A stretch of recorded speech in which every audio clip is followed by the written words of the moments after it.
Merry Christmas, Everton, ómaðum Anfield í dag. Það sannarlega gleðileg jól hjá Liverpool. Við framlengja þau allavega með góðum sigri á Stoke. Núna rétt í þessu, lendum 1-0 undir. Frábær 4-1 sigur. Engu að síður niðurstaðan, með mér á línunni. Maggi, sælir. Snjókott falla. Snjókott falla, sannarlega. Kristján Atli, þú líka þarna. Já, blessaður. Sælir og blessaður. Og verið velkomin í podcast Kopp.is. Takk fyrir það. Já, takk. Kynningar á hreinu. Það gleður mig að vera hér. Maggi, þetta var bara ljómandi gaman í dag. Herri, já, eftir svona skrýtna byrjun, erfiða byrjun, sem svo sem ekki fyrsta gifti, þá fór bara vélinn bara þægilega í gang og bara í rauninni bara ofsalega þægilegur sigur eftir við komumst yfir. Mér fannst bara, já, eftir það þá var þetta bara frekar einfalt. Þetta fengur alltaf gefins þetta mörk í seinni hálfleik, en ég held að við höfum alltaf klárað þetta nokkuð þægilega og bara virkilega flottur endir og bara gleðileg jól, þessi jólin. Já, eigum að vinda okkur aðeins í þetta sem var nú töluvert panikk allavega hjá mér og fleirum hérna allavega ef maður voru að horfa svona með Twitter og með öðru auganu. En þetta er samt að gera svolítið núna oft undanfarið. Það greinilegt að liðin eitthvað að reyna að kortleggja Liverpool og gefa, það eins og þau dugir svona 25 mínútur hálftíma og svo bara þetta búið. Ég var skítrættur 1-0 undir á móti Stoke, þeir getur lokað fyrir okkur bara heilan leik sko. Já, sammála. Og þetta er náttúrulega búið að vera gangur síðustu 4 leiki allavega. Bournemouth er kannski stílbrotið þar sem við hlotnaði fyrir á leik, en svo kemur þessi leikur á móti West Ham þar sem við skorum strax og við heldum allir að þetta verði svona sallað og myndum bara rúlla þeim leik nokkuð hratt upp. Já, Kristján Atli fór þar fremstur upp á stíl. Kristján Atli jinxaði þar allir helvitis, en ég kannski tók það út í dag tilbaka. En þetta hefur svolítið verið málið og í þessum síðustu 3 af síðustu 4 leikjum þá hafa liðin komið til þess að pressa og Kloppi mitt reynda að tala um þetta eftir leik. Ég var glaður að heyra það, þetta var ekki algjörlega galið það sem ég var að ranta yfir á Twitter, að liðin koma inn og gera þetta svolítið þannig að þau negla pressuna hátt og reyna að fá okkur til að gera mistök sem ekki óalgengt. Við náttúrulega, þessi mark sem við fengum okkur í dag, það var ömurlegt og West Ham mörkin voru líka alveg hræðilega léleg. Þannig að þetta er leikplanning greinilega sem liðin að gera núna. Það er að bombardera og fara framarlega á okkur, ekki leikið tilbaka eins og þau reynt svolítið fram að því. Og það hefur bara gengið þokkalega hjá þeim í svona 20 mínútur hálftíma. Ég meina, Middlesbrough voru alveg svona, þeir náðu ekki að skapa sér neitt, en við vorum að ergja okkur að því við orkulausir og náðum okkur ekki í gang, skorum svo fyrsta færin okkar og svo seinna leika þá einhvern veginn völtum við þá. Everton náttúrulega skarpasta breytingi þar, ég held að eftir hálftíma leik að þá voru þeir með 62 possession á móti 38, seinni hálfleikur er þetta 72-28 Liverpool vill. Þannig að þetta svona einhvern veginn þannig að liðin bara koma ofarlega en virðast einhvern veginn ekki ná fyrir utan West Ham að ná svo að halda leikinn einhvern veginn út. Við skulum alveg átt okkur á því að við dröllu nervösir, við vorum náttúrulega bara kannski ekkert langt frá því að vera í vondum málum. Minjuleg sem við kannski ræðum á þessu eftir, reddar okkur náttúrulega í 0-1 stöðu, allen á skoti dauða færi og það hefði verið allt öðru sér leikur, við lent 0-2 undir. En svo má náttúrulega kannski líka segja það má líka alveg hugsa það þannig að líta þannig á það að núna í þessum síðustu 3 leikjum þá hefur liðið staðið þetta þannig af sér að þeir hafa náð að aðlaga leikinn sinn. Middlesbrough leiknum bara héldum við boltanum í allan setjumleikin, Everton leiknum líka í þessum leik í dag að þá á þetta korter í fyrirháleik að þá skorum við og fáum 2 dauðafæri þessu utan sem við hefum getað skorað úr og seinni hálfleikur fáum við fleiri færi sem hefur getað gefið okkur mörk. En þetta er vissulega þannig að ég allavega myndi hafa ágjur af því við lendum í leika sem móti Manchester City og þurfum alveg 20 mínútur hálftíma til þess að einhvern veginn hnykkja þessu allir í gang. Það er ekki lengur tilviljun þegar 3 leikir röð, við erum búin að vera svona undir í baráttunni í fyrsta hálftímanu sko. En á móti þá er heldur engin tilviljun að við erum búin að stúta síðustu 60 mínútunum sem að kannski er ánægilegt fyrir okkur sem höfum einhver ágjur að liðið var ekki nógu góð formi, það sér maður allan ekki á þessum dæmum sko. Kristján, það var áhugaverð ummæli hjá Mark Hughes fannst mér eftir þennan leik. Hann tapar 4-1 og kemur inn að viðtalið þetta leik að hann haldi að lið sem eiga eftir að koma á Anfield eigi eftir að leggja upp svona svipað á Stoke var að gera í dag. Meikar þetta eitthvað sens? Ég skil alveg hvað hann að fara en ég meina þetta er ansi áhugavert eftir ekki bara 4-1 heldur áttu Liverpool held ég alveg innstæði fyrir fleiri mörkum með við gang leiksins sko. Ef þú vilt tapa 4-1 á Anfield þá var Mark Hughes búinn að sýna þér leiðina Nei, ég skil hann að vissuleyti að... Þetta er 7. skipti á tímabilinu, þessu tímabili sem skorum held í 4 mörk eða meira. Já, ég veit það. En sko, ef þú hugsar heimaleikina, þeir eru nú ekkert búin að vera rosalega margir í þessari deild það sem af er. Ekki bara 8 heimaleikir eða eitthvað. Fyrstu svona 4-5 af þeim, að þá mættu lið og yfirleitt svona bara lögðust á Anfield. Og United slapp með jafntefli, en allir hinir voru bara flengdir. Og það sem gerðist síðan var, og þá sjaldan það gerist, en það var David Moyes sem fann upp á því svona einhvern veginn. Hann kom með Sunderland og þeir lágu með aftarlega, en þeir voru samt mjög aggressífir í að pressa öftustu línu hjá okkur. Og sérstaklega svona framan af, þeir svona tóku sénsana, það gekk ekki upp hjá þeim, en ég man eftir Sunderland-leiknum, þeir hefðu alveg, svona ef eitthvað hefði fallið fyrir þá, þeir voru með 2-3 svona hálfsjensa þar sem þeir komust kannski 2-2 og eitthvað, náðu ekki að gera neitt úr því. Að þeir hefði alveg getað tekið svona hit and run, skilur, komist yfir og reynt svo að halda því. Leeds gerði það sama í miðri viku þar og eftir og svo gerði West Ham þetta líka. West Ham gerði í rauninni bara þetta. Jafnvel þó svo að Liverpool kemur snemma yfir leiknum að það var svona engin brjálaður svingur í Liverpool-liðinu og kannski fyrstu 10 mínúturnar voru allt í lagi. En svo komu þeir bara á okkur og allt komið 2-1 yfir. Og nú eru Stoke að gera það sama í rauninni. Ég skil hvað hann segir sko við stillum 2 upp frammi, hann með mann sem heldur bolta og hann með svona vinnuþjark sem að pressar og hann með kantmenn sem pressa og þeir koma framalega okkur og eins og þú segir, þeir komast 1-0 yfir og þó svo að Liverpool væri meira með boltan og svona, og tekur þetta fyrsta korti 20 mínútur og þá sko, þeir hefðu getað skorað aftur þarna þegar minnjónlega vel frá Allen að þú veist, það var alveg innistæða fyrir því að þeir væru yfir því að Liverpool var bara í vandræði með þessa pressu frá þeim, en svo svona að því að það eru gæða leikmenn í Liverpool og Klopp á hliðarlínunni, menn ná fótfestu á leiknum, alveg svo gerist gegn Everton líka, en það náttúrulega var kannski öðruvísi, það var borgarslagur, en ef við tölum þessa Anfield leiki, ég held að þetta sé ekkit, sko það margt til í þessu hjá Hughes, að það alveg hægt greinilega, því að það eitthvað í Liverpool-liðinu sem þýðir það, þeir eru oft hægir af stað, og það svona smá skjálft í þeim ef þeir lenda smá undir pressu á heimavelli sérstaklega og kannski Anfield fyrir að ókýra staði eins og þetta allt. Það alveg möguleiki fyrir þá betri lið heldur en Sunderland, West Ham og Stoke til að koma, já, og náttúrulega reynir á City. Ég get alveg lofað því að Guardiola punktaði þetta niður í bókinu sínu upp í stúkunni í kvöldskilur og hann ætlar alveg örugglega að koma og sjá hvort hann getur keyrt á okkur eins og hann gerði til dæmis gegn United og Old Trafford í haust. Og sé hvort hann getur tekið forystuna og tekið tökin á leiknum snemma og sé svo hvort að það nægir enn til að halda út skilur og treysta á að þeirra getur munur samanborið við liðið svo Sunderland og West Ham og núna Stoke þýðir það að þeir geti gert það sem engu öðru lið hefur tekist á þessu ári sem að vinna deildarleika á Anfield.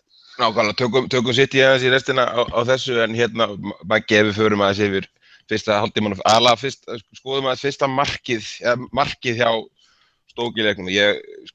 Aldrei þess að vant var hann ekki Mignolet sem að hann vissulega geti gert betur en hann var svona í 4. sæti af þeim sem ég fannst eiga þátt í þessu marki hjá okkar mönnum.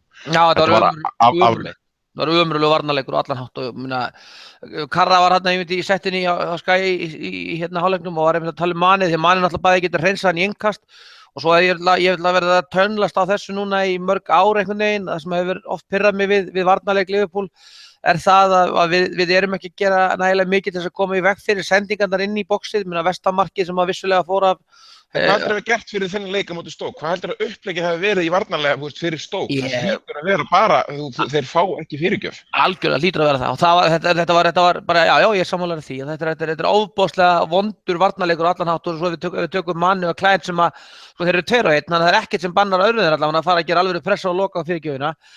Og þá var löfurinn mín leit mjög illa út því að Wolters hann á allan tíman að vita Wolters kemst fram fyrir hann, það ömurlegt á allan hátt. Wolters líka bara sniðugri en löfurinn. Þú horfir á endurfinninguna að þegar hann sér að Peters að fara að ná fyrirgjöfinni og ég hugsaði í rauntíma þeir eru 2 á honum, akkur stoppið hann ekki því að það einmitt aðalsmerki þessa Liverpool-liðs undir stjórn Klopp ef þeir komast í 2-1 þá alveg svoleiðis grafa mannin í pressu. En þarna voru þeir 2 og þeir stóðu frá honum og leyfðu honum að gefa fyrir. Og Wolters, þetta engin svona einhver háklassa leikmaður, en hann mjög snjall. og hann átt að sjá því að Peters stattur framan á vellinum en hann, þannig að hann má vera rangstæður gagnvart miðvörðunum okkar, þannig séð. Þannig að hann fer inn fyrir þá og Löfren og Klavan, sérstaklega náttúrulega Löfren að því hann nær honum, kemur fram fyrir hann, eru bara svoandi fyrir því að maðurinn geti farið inn fyrir þá, skilur. Þeir eru einhvern veginn ennþá að hugsa með sér að vera í línu og þá geti hann ekki komið inn fyrir þá, skilur, berjast á þeim grundin, en hann alltaf bara stígur inn fyrir þá, rangstæður hvað þá varðar en náttúrulega ekki hinn að þrjá út á kanti og skorar. Þetta alltaf bara ótrúlega svonandaháttur. Bæði Löfren og Mignolet eru það sem maður myndi kalla á vitlausum fæti af wrong footed og það bara akkurat það sem gerist að Löfren náði aldrei að hleypa þessum manni þarna inn á þetta svæði og Mignolet náttúrulega, eins og ég svo sem áður sagt og segið svo sem eins og þú að hann klárlega ekki eftir 3 sætunum yfir lélegheitin þarna í þessu marki en á mínum mati þá náttúrulega ég hef verið markmannsþjálfarinn hans og þá hafði ég náttúrulega alltaf myndan á það að frumskilyrði markmanns alltaf þegar kemur sending utan að kanti það það að verja nærhornið sitt. Ég skal reynda að segja Fékk það náttúrulega beint í andi. Ef boltinn kemur beint á líkamaðinn og síðan inn í hliðarnetið, þá fótavinnan ekki í lagi. Nei, þetta spjall væri allt öðru sem hefði hann ekki bjargað okkur. Alveg sammála, allt öðru sem hann má alveg. Algjörlega, hann bætti það upp í næstu sókn. Og hann greip inn í þetta seinna áleik tvisvar sinnum býsna vel og fór langt út úr tegnum, þannig að mér veist í sjálfu sér sko, hann öðru leitni þessum. Ég hafði náttúrulega Mignolet, Karra, verðum alltaf lítar ef maður orður á skæja og hlustur á Karra. En ég var algjörlega sammála sem hann sagði núna, hann sagði ef ég var Jürgen Klopp, þá myndi ég fara í janúar að kaupa mér heimsklassa markmann. Ég myndi bara eða fullt af peningum að kaupa mér almennilega markmann því að þetta geti verið það sem stendur á milli því að vinna eitthvað titil með Liverpool í vor. Því að þú veist, það ég bara sammála mér, mér er báður ágætis markmann, ég skal alveg reyna að verja þeim sem ég mögulega get. En það ennþá þetta element sem að suma þessum toppliðum hafa fram yfir okkur, sérstaklega Chelsea. Við erum með markmenn sem eru báðir shaky, Mignolet hefur litið betur út í þessum síðustu 3 leikjum heldur en Karius þar á undan, en við höldum áfram að lenda ykkur vandræði með þetta. Ég myndi segja saman miðveri, ef þú spyr mig, ég alveg sammálaður, en það náttúrulega þarf að vera til markmaðurinn til að kaupa, það ekki hægt að henda bara 15 milljónum í ykkur. Og ég mjög einu sem að fá maður sér til í janúar, en ég myndi tala miðverið þarna líka. Mér finnst þeir báðir festast í þarna búast ekki við fyrirgjöfunni, bæði Mignolet og Löfren. Það vantar maður ekki okkar besta miðvörð, held ég, og ég sérstaklega á móti þessum liði sem ætla að spila með tvo strækar og allavega annað er að stóran ef ekki báða og líka hann að sterka þá Matip óðbóðslega vond, jafnvel Kahn líka, sem líka að sterkur. Og ekki bara hafsendin. Mér finnst í þessum leik alveg eins og í Everton-leiknum og alveg í Everton-leiknum þá myndi ég nú segja að hafsendarnir hafi nú bara haldið okkur á floti í rauninni, Klavan og Löfren í þessum fyrsta hálftíma sem Everton voru að bombardera boltunum inn í boxi. Þá var Klavan og Löfren að koma boltunum virkilega vel frá. En það sem mér finnst líka vera vandamálið í þessum fyrstu 30 mínútum ekkert síður heldur en sko hafsendana. Það þetta vandamál sem við eigum við það að einhvern veginn að koma boltanum og halda honum upp á toppnum. Þannig að það voru þarna í þessum leik alveg stókn á þarna alveg mörgu sinnum að pressa okkur til að senda ykkur á langa bolta og þá fannst mér bæði sérstaklega Mane og Ríki fyrir mínu var bestur í því. Ég var mjög erfitt með að bæði að vinna boltan og svo ef við vorum að tapa honum ofalega þá voru þeir veikir. Þannig að Stók sem voru með að spila 3-5-2 hentu bara þessu vangbækurinn sínum upp, tveimur senturum og svo Allen. Þannig að þeir voru lengi, voru svo í langa tíma voru þeir bara að sækja okkur 5-6 móti 4. Líka vegna þess að við vorum ekki að ná að verjast þessum hlutum ofalega vellinum, þar sem menn voru ofurlangt frá því og svo fannst mér náttúrulega Henderson eiga mjög dabran leik fyrsta hálftíman, jafn vel og hann spilaði í seinna leik. Mér fannst líka bara miðjan náði aldrei einhvern veginn að koma til þess að loka á. Það sem fór svo að gerast þegar við förum í skorum þetta jöfnumark svolítið upp úr engu og þökkum Glenn Minogue Johnson kærlega fyrir stóðsendinguna að því loknu einhvern veginn þá fannst mér bara liðið allt sko detta inn í synk alveg eins og móti Everton þar sem að bara einhvern veginn virðist verið eitthvað svona stundum held ég að sé einhver svona smá skortur á sjálfstrausti eða eitthvað sem vantar eitthvað bara smá sem að þýðir það að við náum einhvern veginn að losa upp því að mér var sko klárlega sko Everton líka millispórið fyrir að leika og svo aftur þetta Stokely núna alveg svo vestam leiknum þar á undan sko taktikinn gengur svolítið út að það dundra og svolítið að hrista okkur úr þessu syngi okkar að senda stutt, vinna boltan ofarlega, pressa að gera mikið og þá finnst mér okkur vanta einhvern veginn sem að einhvern svona miðjunni sem að bara neglir það niður og svo náttúrulega saknaði þess mjög að vera ekki með center sem að getur tekið boltan á haldunum þess Origi lenti náttúrulega aftur í þessu fyrsta hálftíma ég var búin að telja þarna, ég nefndi bara ekki að twitta það til 20 mínútur þá var þetta 4 sinnum þar sem annarkvort Sjókross eða Martins Indi stigan bara út og fóru framfyrir hann og skölluði boltan aftur inn á okkar svæði sko. Þannig að mér fannst bara virðingu fyrir, ef við fyrir að tala um hafsendið eða markmennina það bara einhvern veginn allt liðið virðist erfitt með það að einhvern veginn að svona bara stundum erfitt að finna íslensk orði við svona eitthvað sem maður lesa alltaf ensku svona Stampits authority, það einhvern veginn það sem ég veist vant einhvern veginn að fara bara inn og taka einhvern veginn völdin á leiknum og fara að stýra honum það tekur smá tíma einhvern veginn þegar það farið í gang þá náttúrulega menn alveg svo móti þessi vestamleikum við áttum náttúrulega að sjálfsögðu að vinna þann leik eins og setni leikurinn spilaðist við bara nýttum ekki færin okkar sko. Þannig það er einhvern veginn allt kerfið finnst mér ennþá vera brothætt og virðist ekki alveg ná að taka 90 mínútur það er bara leikurinn sem ég sá þarna úti þar sem að við sáum Vottordi aldrei að breyka 90 mínútur það koma bara einhvern veginn kappar þar sem að það virðist einhvern veginn svona vanta ég ætla ekki að segja ekki að grípa gamla frasan leiðtóna eitthvað það vantar einhvern veginn þannig að liðið bara fari bara strax í einhvern ákveðin rytma á gang og haldi því það er ennþá alls konar lið og leikaðferð sko, dálítið magnað þetta fyrsta leikurinn síðan einhvern veginn í ágúst að Peter Crouch byrjar á móti Liverpool en hann hefur byrjað 4 síðustu leikina á móti Liverpool báða leikin í deildabikarnum og deildaleikin í vor og svo aftur núna eftir Crouch settur inn til þess að vinna þessa skalla á knockdown og þar það ekki bara hafsendandi sem klikka heldur líka miðjan þarf að koma til þess að vinna boltana þar og styðja hafsendana betur heldur að voru að gera í dag sko. Klopp komið myndið þetta með Crouch til leika en stráka, nú fara aðeins yfir í jákvæðar nótum við erum alltaf neikvæðir í byrjun drulluðu vörðina Kristján, þetta komið svolítið óvart eftir þennan leik að sjá að þetta held ég sé lesta rétt sá leikur sem Liverpool hefur hlaupið hvað mest í síðan að Klopp tók við og örugglega bara síðan ég bara nánast ég veit ekki síðan hvenær ég ekkert sem að liðið hafi þá hlaupið mikið meira þetta yfir 120 km gegn Stoke ég tók nú ekki eftir þessum leik endilega en það virðist vera raunin. Fá menn þá ekki frídag á æfingu á morgun samkvæmt reglum Klopp en það kannski ekki í boði núna þegar svo stutt í næstu leiki. Ég ekki alltaf frí hvort þegar á morgun. Ég á mjög hissa að lesa þessar tölfræði eins og þú en að því ég held að þessi leikur hafi ekkert gefið endilega eitthvað sérstakt tilefni til að vera að hlaupa yfir sig í samanburði við aðra leiki í vetur. Ég held að þetta segja okkur frekar bara það að þetta lið ennþá að bæta sig í þessum hlutum sem að Klopp leggur áherslu á. Og ég held að ef þetta þú veist í hvað bara fyrst eða annað skiptið eitthvað sem náður 120 km per leik sem lið, að ég held að þeim leikum muni þá bara fjölga, skilji. Ég held að hann sé bara, þetta orðnir 14 mánuðir, það ekki eins og hann sé búin að vera þarna í mörg ár og hann örugglega eftir að gera frekari leikmannabreytingar í næstu 3-4 leikmannaglöggum. Ég held að við munum bara sjá þetta meira og þetta verður algengara að liðið sé að hlaupa yfir 120 km í leik með það sem hann vill. Ég held að þetta sé bara til marks það að liðið að þróast frekar en það að þessi leikur hafi gefið eitthvað sérstakt tilefni til að hlaupa yfir sig.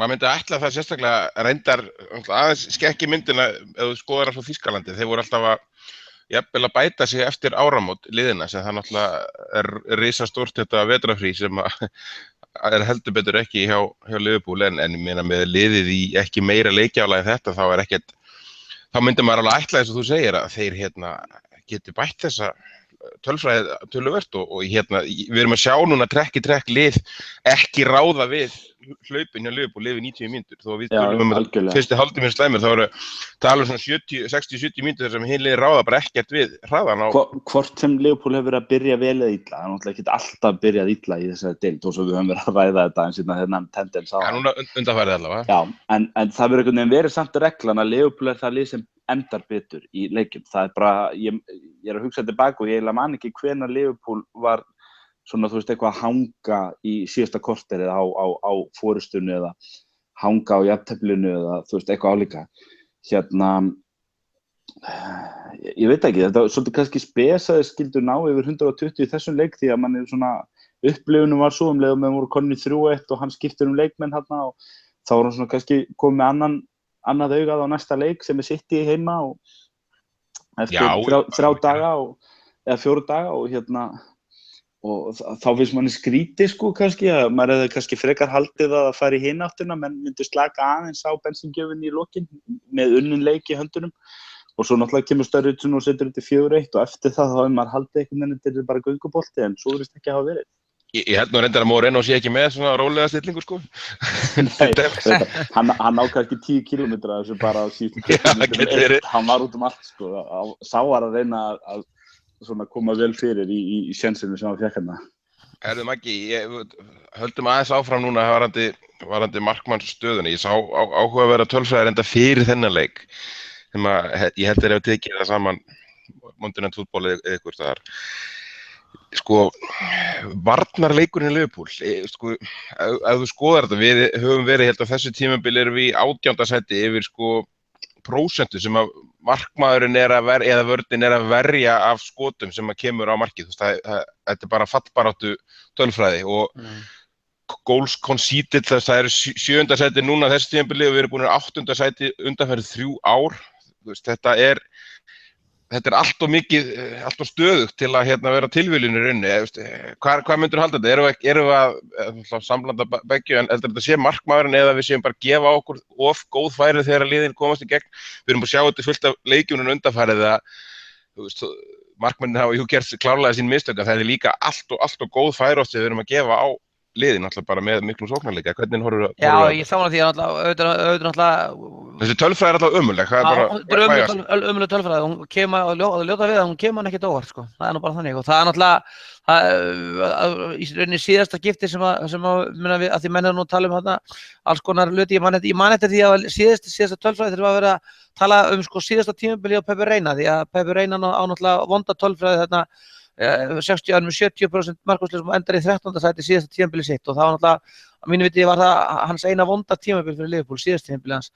Þannig við bætum okkar eitthvað aðeins en svo hefur þetta náttúrulega bara verið alveg ömurlegt og það er auðvitað að hluta til það líka vegna þess að liðinu svo sem þegar við erum að spila þennan hábæriðs fótbolta sem við erum að gera núna þá kannski má nú segja það að þau fá nú svona kannski opnari færi mörgur heldur en önnur að gera þannig kannski helst svo sem þetta vestamark sem við getum skoðað þar í þessum miklu látum og svona við erum ekki sko svo Chelsea að halda hraðanum niðri og spila massíft heldur erum við að einmitt að svona fara ofalega á völlin og skilja eftir svolítið svæði fyrir aftan þannig að það má alveg segja það að við séum kannski viðkvæmari fyrir en að vera eins og síðustu 3 ár í bara 16. 17. og verandi núna í 18. sæti yfir það hvað hefur varið af skotum er náttúrulega bara það sýnir bara það sem að kannski er búið að vera okkar röfl hérna í þessum þáttum öll þessi ár og verður kannski ekki alveg lagast sko.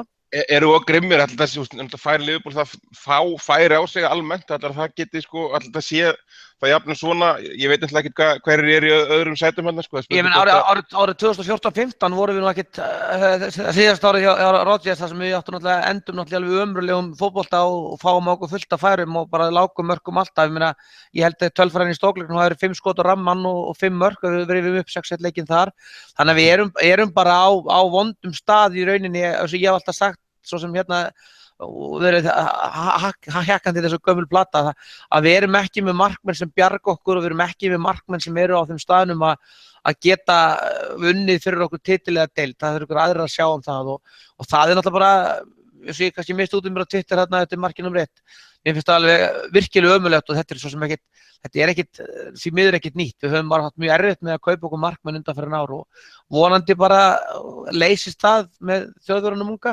það hjálpar þeim ekkert að við erum náttúrulega heldur ekki búin að vera með hafsenda sem að hafa kannski alveg verið að virka, þannig að það má alveg orða það þannig að síðustu 4-5 árum erum við líka náttúrulega búin að vera í bölvuðu hafsendarugli og vonandi er Matip eitthvað að ná að breyta því og sem hafa lögur með sér hvað það er auðvitað líka það að við höfum náttúrulega við getum alveg rifjað upp hérna sendingu Kolo Touré á Vestbrúnins Albileikmannu sínum tíma eða ævintýrarnas Löfren sem hafa ekki heldur verið að hjálpa á markmanninu Það eru jól og svona það er alltaf mikil, eins og þú segir, það er alltaf mikil einföldun að vera að horfa á ungu markmannin, þetta er allt liðið eins og svo sem er og getur verið ef við lítum aðeins á eitthvað jákvætt og fyrir kannski jákvæða tölfræðina þá sá ég það með í viðtalinu eftir Klopp að hann er búin að ná að skora 100 mörk í 48 leikjum og hann jafnar þar við það er efstur yfir fyrstu 100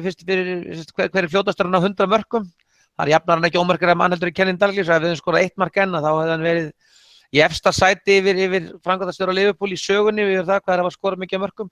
Þannig að því litinu til held ég að við getum líka kannski, ef við erum ósáttið við varnarleikina, þá skulum við nú bara aðeins spóla tilbaka til ársins 2014-15 þar sem það var eiginlega nefnt ekki að horfa á leiki með Liverpool sko, sem skoruðu svona 1-2 mörk í leik alveg frá áramótum þar. Og þú ert líka að tala um Douglas sem tók við frábæra lið. Já, nákvæmlega taka við sennilega besta liðinu okkar þá bara sem hefur verið bara sennilega á mjög stuttum tíma. Það kannski við tölum mikið um varnarleikin, það ekki okkur, en það er náttúrulega alveg mögnuð breyting á sóknarleik þessa liðs og það er náttúrulega alveg. Ég get ekki ímyndað mér að það séu, ef maður myndi taka svona hlutfall af svona nútral aðdáendum, þá ég sannfærður það voru miklu fleiri sem horfðu á Liverpool spila í kvöld heldur en nokkurn leik í gær vegna þess að menn vita orðið það að þeir geta fengið hasar og læti og blússandi sóknarfótbolta þegar Liverpool að spila og það er auðvitað alveg frábært að vera komið með lið sem að skora þess og segir, 4 mörk í 7. skipti í vetur og það er ótrúlegt sko. Ótrúlegt tölfræði sko. Það er rugglu tölfræði. Hvað þeir hafa gert að þá vantar eitt svoleiðis skiptið viðbót ekki til að jafna metið yfir tímabil. Ég veit ekki. Þannig að menn eru bara leiðin að fara að stúta því metið í vetur sko. En Kristján, til að setja þetta þessi samhengi, jafnvel þrátt fyrir hvað vörnin er shaky hjá okkur, við erum búin að fá 20 mark núna sem svo sem hefur nú verið verra held ég. En ef við vinnum City-leikinn, þá er þetta besta byrjun Liverpool í fyrri hálfleik tímabils í sögu úrvalsdeildarinnar. Þú veist, þetta er það öflugt hjá okkur núna. Við vorum með 42 stig 2008-09 sem var mjög gott tímabil hjá okkur í deildinni. Þannig að við erum nú ansi góðum tímum þó að þú veist það náttúrulega pirrandi hvað Chelsea bara tapar ekki stigi en við ef við hættum aðeins að horfa á þá í smá bili þá er ekkert annað hægt að segja en þetta ár er að enda ansi vel hjá okkar menn. Ég er eiginlega bara ekkert í stöðu til að hætta ára á Chelsea. Þetta pirrar mig alveg óstjórnlega að síðast þegar Liverpool var að berjast titilinn. Jöfull er erfitt að reyna að fá okkur til að vera eitthvað smá í okkur. Já, sorry, ég bara klára allt góðaskap jólin. Það er 3. jóludag. Síðast þegar Liverpool var í titilbaráttu, þá náði liðið í stigasöfnun sem hefði skilað í titli næstu 2 tímabil eftir og tímabil á undan. En það skilaði ekki titli þá af því að City skoruðu líka yfir 100 mörk það árið eins og við. Og unnu titilinn. Og nú eru menn konni með stigasöfnun nú þegar sem að hefði nægt til þess að vera efstir eftir 19 fyrir í fyrra eða hvað það er. En nægi bara í annarsæti ár. Ég meina, þetta er bara alveg sérstakt. Af hverju getum við aldrei verið góðir þegar það er í læg? Af hverju þegar við erum svo góðir í ár? Af hverju þegar við erum svo góðir í ár og erum þegar búnir að vinna Chelsea á útivelli að þá bara vinna þeir 12 í röð til þess að setja okkur samt í annarsæti yfir jólin. Kristján, þetta er bara alveg ótrúlega pirrandi sko. Þú ert svo pirraður, Liverpool hefur ekki tapað á Anfield síðan að þú varst þar í janúar. Já, ég veit það. Það er bara svoleiðis. Af hverju endur ég sér svona pirraður? Ég er á þannig tímabili í mínu lífi, ég tek öllu svona persónulega sem kemur að Liverpool. Þetta er allt miðað að mér þegar að Liverpool er að pirra mig og þá á ég einhvern veginn mjög erfitt með að sleppa því. Þetta er rosa gaman, já, við erum með, eins og segir núna, sko, við erum núna með meira stig heldur en 4 síðustu meistarar og vandamálið er að Chelsea er með meira heldur en hefur nokkuð, ég held að hafa, Chelsea er að stefna í 98 stig, að vinna núna lokaleikinn, þetta er náttúrulega bara galið, sko, því vonandi getur þetta ekki gengið en Það getur ekki gengið endalaust, en það verða einhver staðar að stoppa á, skilur, og við erum bara komnir í þá stöðu að það nægir ekkert að Chelsea tapi leik, þeir verða að tapa 3 staðar eða eitthvað. Meira heldur en City og Arsenal og 2 meira heldur en við til þess að við eigum séns. Þetta er bara rosalega stórt. Það er samt mjög, en sko, ég er alveg saman, sko, og það er alveg frábært í rauninni aftur, sko, ég er alveg sammálað því að maður einhvern veginn er ekki að sjá svo Chelsea-liði. Það er alveg meðan ekki taka það af því að aftur segi að við bara fyrir árið síðan ef við hefðum dottið inn í það að Klopp myndi kannski ná að bæta besta fyrri helmingsárangur félagsins, ef það tekst nú, ef við myndum nú vinna City, ég held að metið sér 42 stig hjá Rafa, ef við myndum nú vinna City og komið 43 stig eftir fyrirhluta mótsins á fyrsta heila tímabili Klopp þegar hann búinn að eyða kannski 2 gluggum eða kannski 1 leikmannaglugga. Án heimaleiks móti Burnley. Án heimaleiks móti Burnley til dæmis og bara í rauninni minna við skulum átta okkur á því. Í rauninni eigum við ekki skilið að tapinum einasta leik á þessu fyrri helmingi mótsins sem búin. Við töpum Burnley fyrir okkar aulagang, lið sem við með 80% boltaleik á ekki að tapa og þessi Bournemouth-leikur er náttúrulega bara ömurlegt, bara einhvern afturkvæðar til ógamallar fortíðar, en þá erum við náttúrulega auðvitað að horfa glasi hálffullt, þetta er náttúrulega búið að vera frábært tímabil hingað til og að vera komin á þennan stað sem að Klopp er komin með okkur núna er frábært, en kannski vegna þess að við fengum þetta toppsæti svolítið snemma og erum búin að ná þarna frábærum úrslitum að fara til Chelsea og Arsenal og vinna og eiga að vinna Tottenham úti og núna búin að vinna Everton, við erum búin að fara í gegnum ógeðslega erfiða útivelli sem hafa verið að lenda í vandræðum undanfarin ár sem áalveg að gefa okkur góða von á því að vera bara held ég flott prógram, við eigum Chelsea, Arsenal og Tottenham og Everton alltaf heima og þú veitur að fara til mannstæðilega að tækja, þá er þetta alltaf alveg frábær staða sem liðið er í núna og það að ef þeir myndi ef hann myndi á fyrsta heila tímabili sem taka Rafa og slá hans besta árangur, þá er það náttúrulega bara, hvað að segja, eigum ekki bara lega okkur að segja það, þá séu menn á mörgum skrefum í réttri átt og trúin á honum bara vex og vex og við skulum átta okkur á því, svo sem líka ef við hefum verið með þetta lið okkur í fyrra þá er Leicester ekkert orðið meistara sko. Nei, það er svo Kristján að segja, við erum alltaf á vitlausum tíma. Já. Við erum alltaf á vitlausu ári, góður. Maggi, þú ert aðeins og jákvæður finnst mér. Já. Þú tekur að þér... Það er ekki hægt að gera þetta í gæsingvöld. Þú tekur að þér 5 mínútur fullur. Já, þetta var ljótt. Er hann ekki bara nógu ríkur til að vera bara með eitthvað vin sem þú dræfir bara alltaf? Bara býr í Liverpool og hann bara keyrir. Ég þekki eitt sem hefði skutlast eftir honum, hann hefði bara hringt í hann. Það er bara ekkert flókið. Þetta er alveg ótrúlega kjánalegt á allan hátt. Það var konar einhverjar sögur og einhverjir skrýtnimiðlar á Íslandi fóru að lepja þau upp, hann hefði verið blindfullur á bílnum. Þá náttúrulega hefði hann ekkert verið að spila þarna í kvöld. Og það er það ekki málið?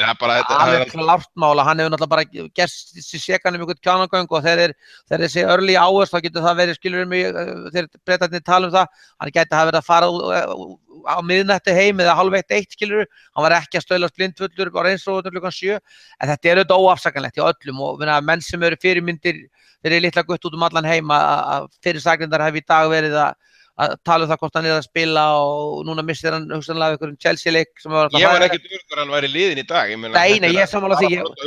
Þetta er alvarlegt brot á umferðarlögum, þetta er líka brot á reglum félagsins bara nokkuð alvarlegt. Og þess vegna, ég trúi Klopp bara alveg svo Klopp höll að saka til þess að hann hefur átt sér einhvers konar þær málsbætur að Klopp hefur ákveðið að challenge hann aðeins og hann gerði það svo sem vel en á móti þá held ég þetta verði ekkert afsakað og hann hann var barrakkaður alls svakalega af áhangundum félagsins og velt honum upp úr því auðvitað að fyrirmyndir Liverpool fútbolklúbb þeir gera ekkert svona og þessi gaur hafði alveg að taka þyrlu heim hann þurfti ekki að bíða í bílnum þannig að það að skutlast heim á reynsinum eftir einhver rauðvínsglösaða bjóra niður í miðborg Liverpool er náttúrulega óafsakanlegt á allan hátt. Þetta er svo mikið vonbrigði út í að Firmino er vinur minn. Algjörlega, þetta er góður drengur.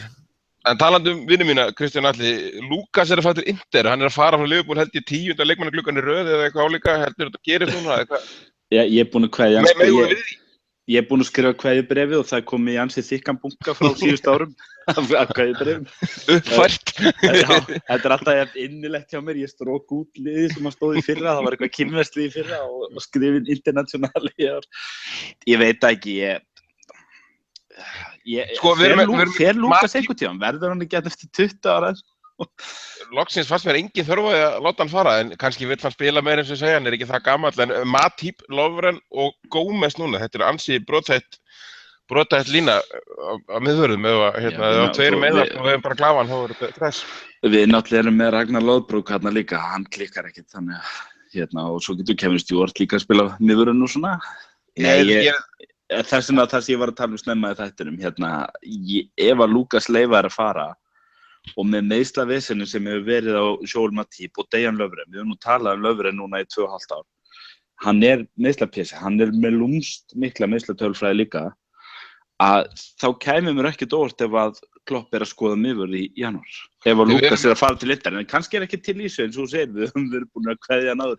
En Lucas er ekki bara að fara, með yfirlýsingar í janúari fyrra, við hefum heyrt að það var ekki lígi, hann var hefur komið fram síðar hann var alveg boðið í hann var að gera en en maður veit ekkert en ef það verður af því að Lucas er að fara til Inter á láni þá held ég að það gæti verið frekar frá honum sjálfum komið að hann vilji fá að spila eitthvað og kannski breyta aðeins til. Eðlilega, hann búinn að byrja 3 leiki núna í vetur. Og ég held að Klopp myndi aldrei lifa því að gerast nema hann væri búinn að læna upp einhverjum öðrum miðvörðum. Því eins og þú segir, það séns í vetur og þessi séns, þú getur ekki veikt hópinn. Nei, þú getur ekki tekið óþarf áhættur með þann séns. Og Klopp búinn að segja með Sturridge til dæmis að við erum ekki að láta neitt fara sem getur hjálpa okkur eftir árum. Ekki Sakko líka pottið að fara núna allavega á láni, það ekki alveg gefið? Já, Sakko fer eitthvað. Hann losar hann út og hann þurfa að lána niður í Championship-deildina og borga launina. Hann bara þarf að losna. Það komið með 2 miðverðir, sko.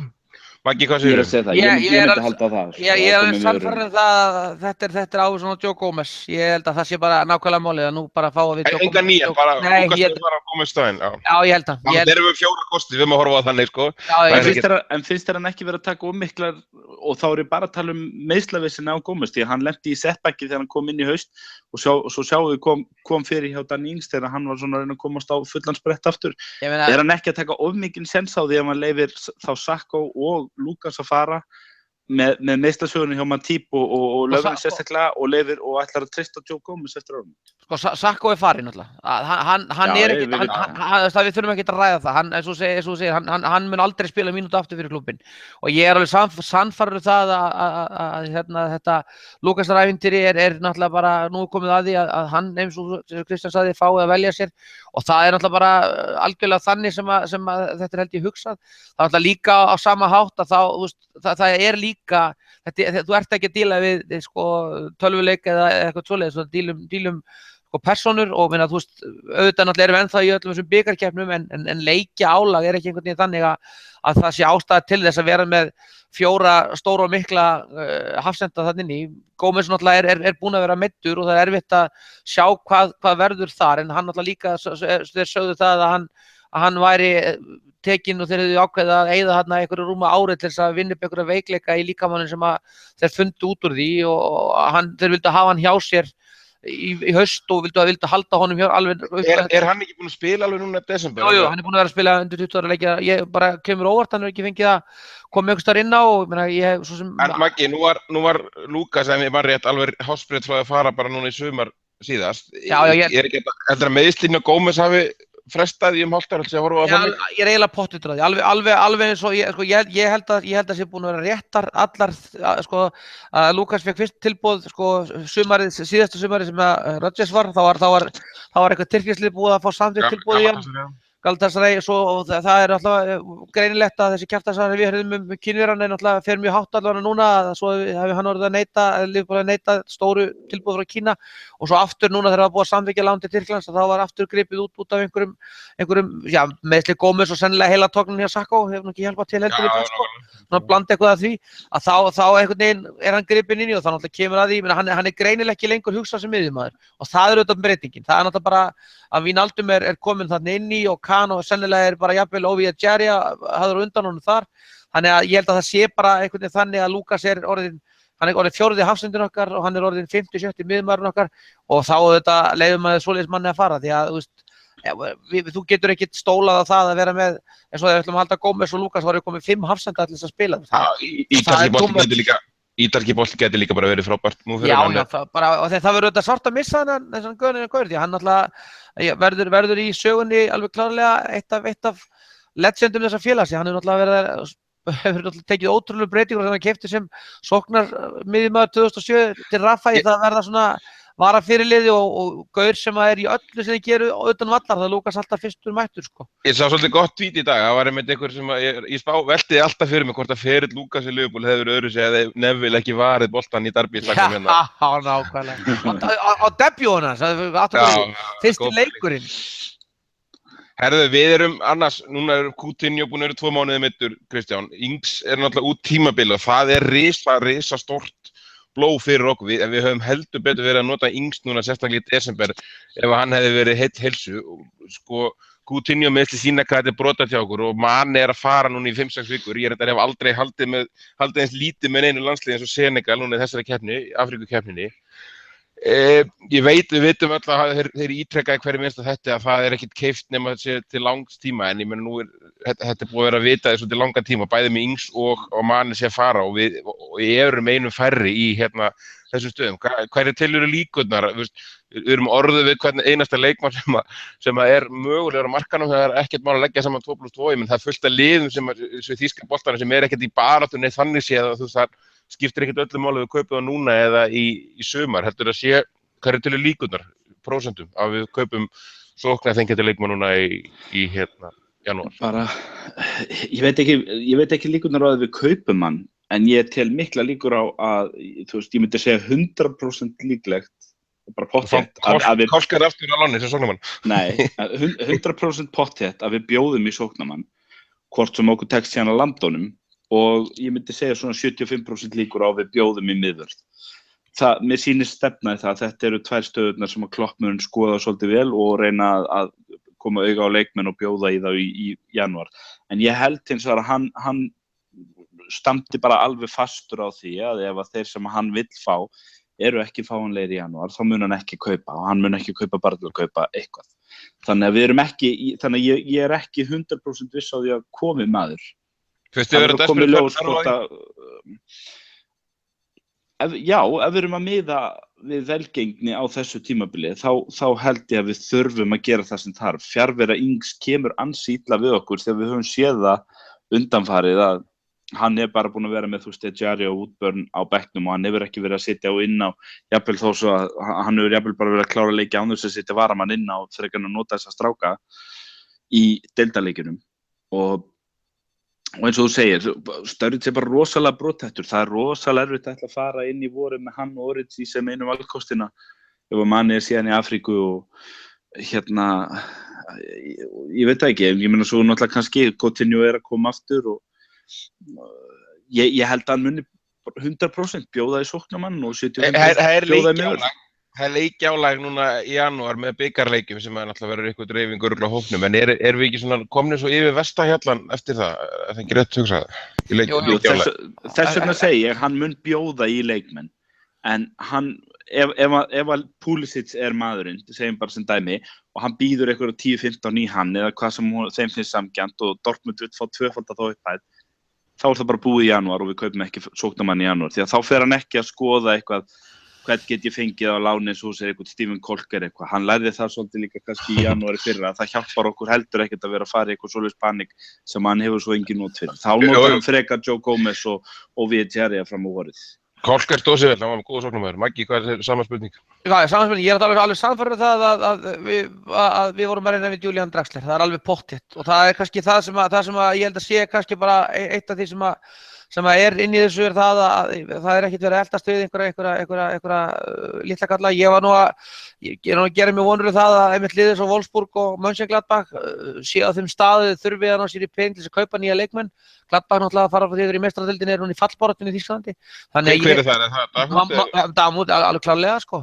Og svo náttúrulega verði bara að hlakka ég til að sjá hvort að það verði ekki gerð alvöru tilræði í Aubameyang. Það væri alveg gaman.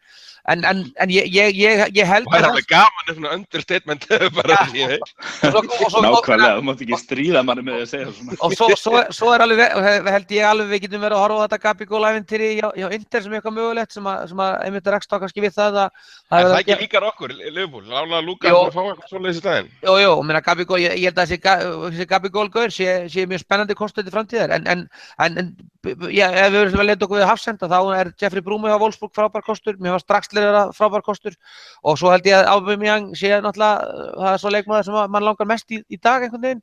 Væri það ekki öllið, hann ekki Real og... Jú, ég held bara eitt af því sem klárlega að gerast einar sem alveg pottþétt sérstaklega fyrir þess að gaura það í Bundesligunni sko.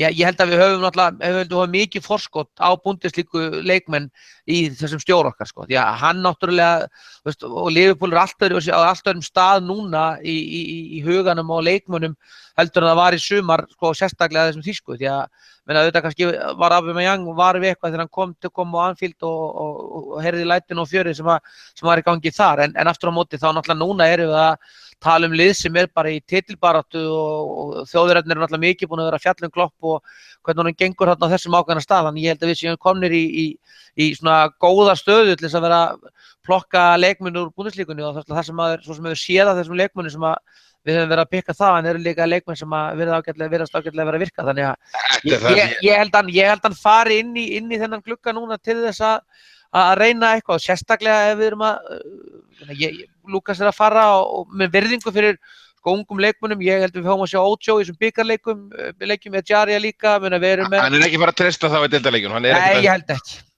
En hérna, þetta er það sem ég fíla við Liverpool núna, við erum með 3 þýska menn hérna að stýra liðinu og líka annars starfslið, þetta er allt orðið Þjóðverjar, það er miklu betra heldur en þessu helvítis englendingar.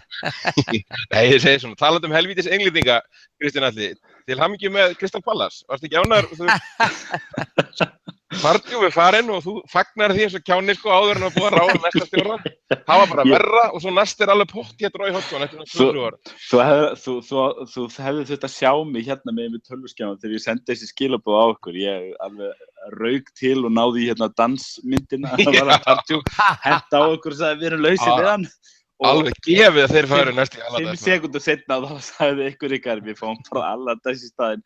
Og ég svona settist í stólinn einhvern veginn, standandi fyrir svona skrifborðið hérna heima og ég settist í stólinn svona einhvern veginn, anskuti, ég pældi ekki því, ja. Og þá var það bara komið vonskap aftur. Pardew var farin að ná þessari fínu stigasöfnun með hann var alveg góður í leið með liði niður um dild, sko. Þetta er náttúrulega búið að vera bara mjög blóðu jól, sko. Þetta kostaði okkur George Michael og Carrie Fisher og svo tóku þeir hinn fallega Alan Pardew líka af lífi og Bob Bradley í dag. Þú ert alveg að lenda í vandræði með hann þetta er þetta bara podcast bann Já Ég held En sko það var eitthvað sem bent á í dag að það kannski hlakkaði svona smá þórðaglið í manni að mér er alveg saman Bob Bradley og hef svo sem eitthvað tilfinninga þar en að Pardew skildi fara svolítið flað. En ef við erum í alvörun að fá hérna Big Sam og Roy Hodgson í staðinn, þá getum við spólað aftur viku, please, takk. Já, það er bara, þetta er kenna þið, desember þetta verið búin að kenna þetta, Kristján. Það var strax komið fréttu það að eina ástæða fyrir að Bob Bradley hafi verið rekinn var þó að Alan Pardew verið á lausu, þannig að þetta geti allt að gera. Endur koman. Er ekki líklegri þá, þetta ringi ekki af þjálfurum, er ótrúlega hérna. Ég hef ekki nokkra trúið að Giggs taki þetta jobb núna, en ég hef lagt að sjá við þetta, erum að fara að sjá þess að gauðra í live þarna úti á sínum tíma. Það mætti alveg vera Giggs, ég held að hann sé vonlaus stjóri, það verður mjög gaman að geta ekki segja hann. The Jinx Master at war. The Jinx Master at war. Hættum þessu lútur þið eru búin að eyðileggja Swansea-leikinn. Segðu eitt í lokin, hérna, að því ég veit úr með þetta í haustum, þú varst að segja okkur hérna þegar við vorum að ræða þetta fyrir viku, hver er svona hringekjan búin að vera hjá Palace síðan að þeir voru með hérna, var ekki Holloway eða? Nei, hvernig var það? Það var Holloway, Pullis, og Pardew og svo kemur Allardyce og það er eiginlega bara Hodgson eftir jafnvel Steve Bruce einhvern tíma. Jesus bitur.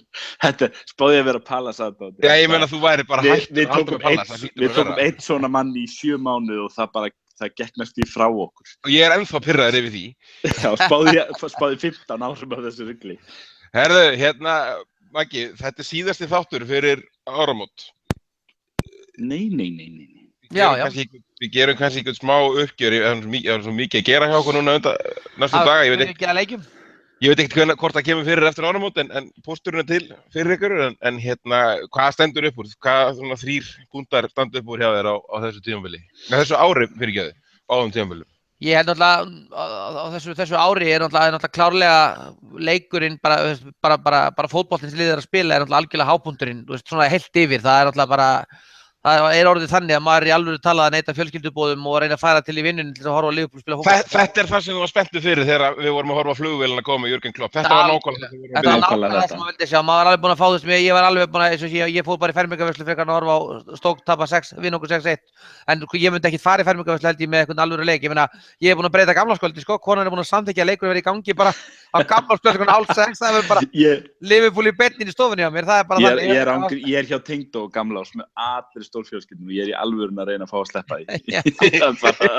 Þannig að það auðvitað stendur upp og þú veist að maður komin bara á þann staðinn að þetta bara orðið sem gríðarleg breyting. Við horfðum saman á Vestham-leiki, man ekki hvort það var fyrir eða eftir áramót þannig í fyrra, hvort það var lok desember að byrja í janúar þar sem við gátum ekkert og steinláum þar í ömurlegum fótboltaleik. Við sátum og bölvuðum upp á Egilsfjall heil lengi allir saman en það er allt öðruvísi núna, þannig að heilt yfir þá stendur það auðvitað upp úr.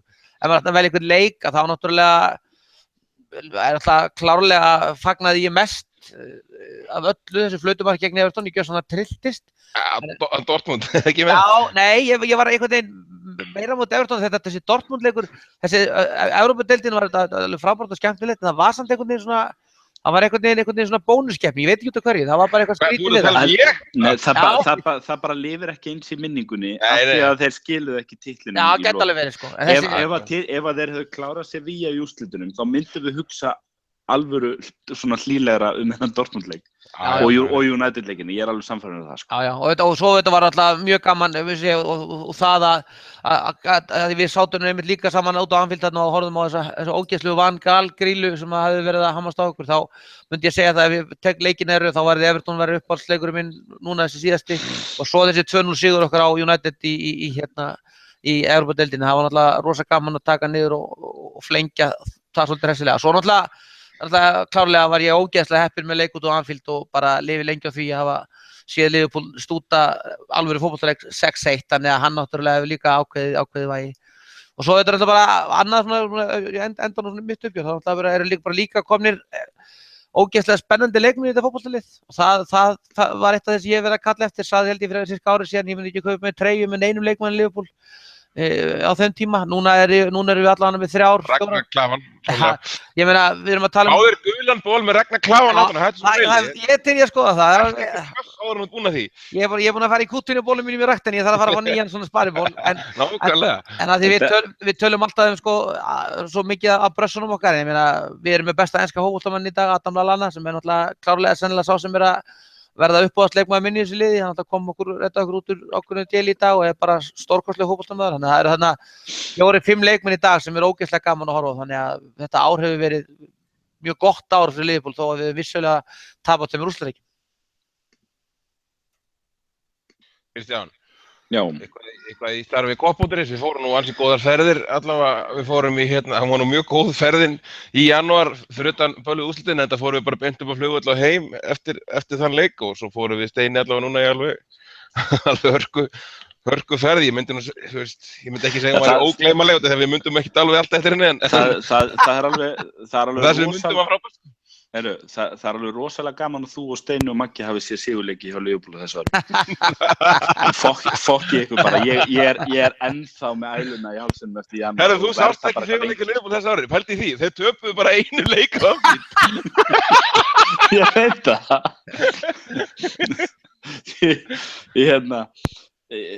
Það er náttúrulega, þú veist, ef ég ætla að velja eitthvað neikvætt, þá er það tvennt sem að stendur upp úr mér og það er þessi úrslit í þessar annars frábæru ferð okkar í janúar og síðan kannski það að tapa 2 úrslitaleikjum. Það var svona svolítið svekkjandi en ég held að þetta jákvæða sé bara svo miklu meira spennandi það völlurinn var loksins stækkaður í ár og það skipti gríðarlegu máli og allt svæðið í kring og annað og leikmannakaupin voru einhvern veginn alveg quiz bang búm í sumar, bara hittu öll nánast beint í mark og Klopp bara mættur á svæðið og það bara einhvern veginn alltaf hann svingur og eins og við sögðum á, liðir að skora 4 mörk bara reglulega og þetta er bara ógeðslega gaman, hvort sem að menn vinna einhverja deild í vor eða ekki, þá er þetta bara ógeðslega gaman að horfa á Liverpool aftur. Eins og Maggi segir, við erum bæði með hetjur sem að maður væri til að setja aftan treyjunni hjá sér og kulthetjur. Og Klopp. En varandi okkar, ef við fórum að tala síðun okkar, það náttúrulega bara náttúrulega magnað því að ferðir þetta náttúrulega eitt, en það náttúrulega búið að vera rosa gaman að fylgjast með því hvað eru margir sem einmitt hlusta á þessi podcast okkar og ég heyri það að það eru margir sem eru ánægðir með það við sem bara farnir að halda þetta reglulega og bara ég hlakka til þess að halda þessu áfram. Það er bara gaman að finna það því að við vitum það allir að við erum farnir að lesa færri og færri fótboltasíður og maður er einhvern veginn aðeins farin að vinsa úr það sem maður hlustar á næst.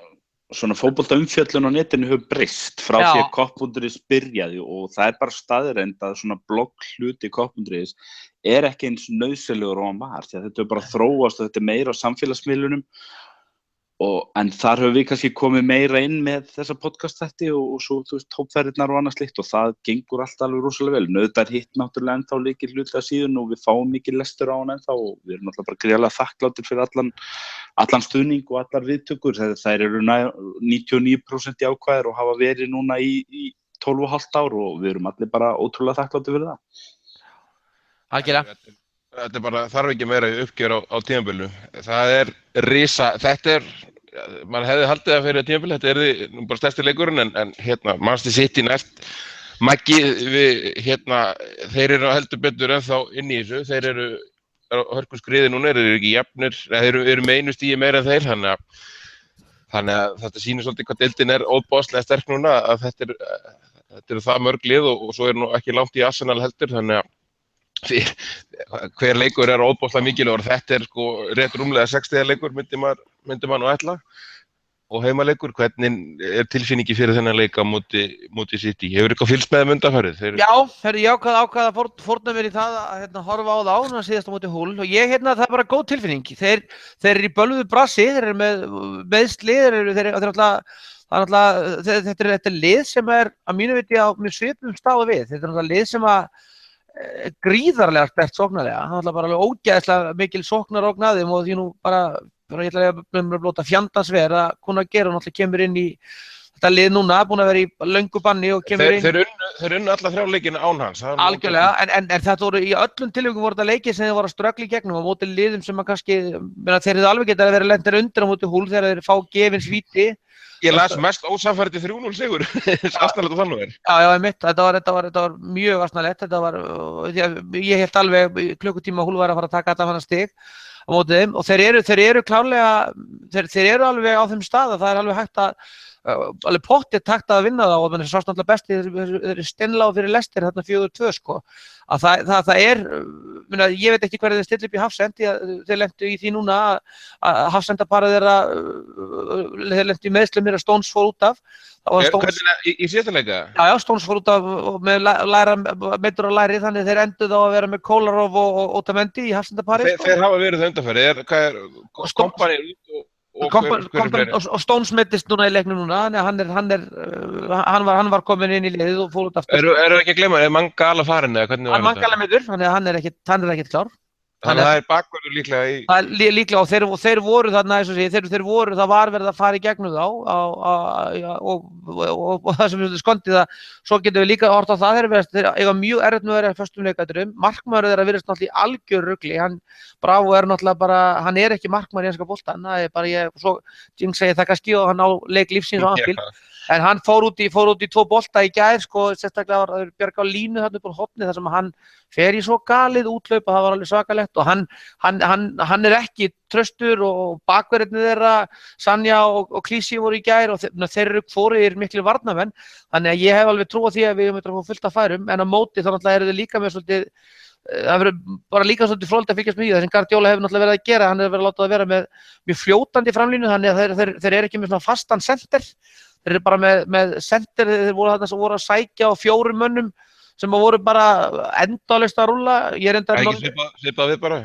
Jú, þessi Nolito hefur ekki heillað mig, hann var þarna, byrjaði fremst í gær, en svo er það náttúrulega mínu viti, Störling hefur átt erfitt undanfarið, Silva náttúrulega frábæra leikmaður, svo er það náttúrulega með mattsvinnirinn sinn í De Bruyne, ég held að Nolito detti út fyrir að gera þannig að þeir eru komið sóknarlínu sem er sko Aguero, De Bruyne, Silva og svo litlu titturinn af Störling hérna með þá er þeir gríðarlega sterkir sóknarlega og eru meitt eins og við ofboðslega flottir í skyndisóknum og það var þannig sem er sko, feiskuðu þetta víti og skoruðu mark númer 2 og voru ofboðslega vel útfærum skyndisóknum og þetta verður bara hörkuleikur og ég held við sjáum fullt af mörkum og mikinn hasa þarna. Kristján, það búið saman byrjunlið hjá okkur núna, hvað 3 leiki í röð og við fáum hvað alveg 4 daga núna, en reyndar, það búið að vera smá, já þetta var mikið hlaupið í þessu leik og við eigum 2 byrjunarliðsmenn allavega svona kandidata á bekknum. Heldur að gerist eitthvað fyrir þennan leik? Ekki Coutinho pottet úti, það ekki rétt? Jú, mann heyrist að það sé staðfest, það svona kannski 50-50 síðan hvort að Matip einhver annar að koma með meiðsli sem ég að gleyma? Nei, það bara Matip, Já, Matip auðvitað. Það sá eini sem að gæti mögulega komið inn í byrjunarliðið ef hann alveg leikfær, en með við spilamennskun og klafan í þessum 3 leikjum, þá held ég hann gera það ekki nema hann sé alveg vissum að Matip sé klár. Hann fara ekkert að tjastla hún saman. Can náttúrulega getur komið inn. Að mínum mati þá held ég að Can eigi meiri séns heldur en Sturridge af því að ég ekkert viss hann treysti Sturridge í 90 mínútur ennþá og vilja frekar bara eiga hann að bekknum í þessu leik. Og Origi þó svo skora ekki í kvöld, hann hefur samt verið að skora og annað slíkt. Hann lagði fót í dag og var góður í dag. Og mjög góður í kvöld sko. Þetta var svona kannski framistæðan sem við höfum verið aðeins að biðja frá honum. Hann kannski skoraði ekki en í þetta sem var eins og hann skilaði meira til liðsins og hann að vaxa í eftir sem að leikinu fjölgar. Það náttúrulega bara 21 strákur og við þurfum að gefa hún tíma til að finna fæturnar hjá Klopp og annað og það lofar allt góð með aldur. En ég held að sko Can væri frekar eitthvað valkostur en ég sé það bara ekki eins og Henderson, Wijnaldum og Lallana að spila. Þannig að ég myndi, ef að Matip ekki klár í leikinn fyrir klafan þá tippa ég bara óbreytt lið og hann á Can og Sturridge sinna bekknum eins og venjulega. Og meistara Mourinho. Hvernig spáir þessu, Kristján? Ég held að X-faktorinn í þessu náttúrulega sá að stjórarnir að koma með ákveðna sögu með sér til Englands og við höfum aldrei séð þá mætast með þessi lið. Og ég þekki það bara ekki nóg vel endilega, sko, náttúrulega Guardiola með Bayern var yfirleitt með yfirhöndina gegn Dortmundi. Eiga er ekki 4 leiki eða eitthvað það í Þýskalandi? Jú, eitthvað svoleiðis, sko. Og ég held að Klopp hafi unnið bikarleik eitthvað líka og hinn tók síðan flest alla deildarleikina þeirra á milli eitthvað líka. En maður veit ekki, sko, er Klopp að lesa Guardiola, er Guardiola að lesa Klopp? Því að Klopp klárlega að gera sína hluti á Liverpool og hann gera það mjög vel og Guardiola svona að vinna í þessari vinnu. Maður sér alveg að þetta að fetast í rétt átt í honum og svo séu vaxtar örðuleikar í þessu sem hann að reyna að gera hjá þeim. Þeir eru kannski svolítið eins og Liverpool var fyrir árið síðan. Maður sér hlutina í rétt átt. Þetta bara 6 stiga leikur og þetta verður bara stór slagur. Ég held að City vogi sér ekki að tapa þessum leik sem þýðir að þeir munu koma og selja sig greitt og þeir munu reyna að sækja 3 stigin á Anfield. Og við náttúrulega gerum það líka okkar menn. Ég sé þetta fara fyrir mig fara á hvern veg sem en ég sé enga ástæðu til annars en að við séum bara höfum traust og trú á okkar liði fyrir leikinn og ég spá þessu 3-1 sigri. Maggi, eitthvað þetta bæta á eitthvað spá? Nei, ég held að það sé ekki alveg rétt hjá okkur. Ég held að ég las einhvers staðar nýlega að þeir hefðu spilað 8 leiki og unnið sitt hvora 4. Klopp og Guardiola. Ég bauð ekki bara kanna þetta ekki neitt fyrir Nei, ég var ekkert að skoða. Ekki heldur. Ég held að það verið þannig, en já, ég sammála Kristjáni. Eins og venjulega þá þykistu við vita eitthvað rosalega mikið þetta þangar til það ekki líka vel verið þessi vitust. Ég held að það hafi verið þannig að Klopp vann fyrstu leikina svo síðast árið þá jafnaðist út.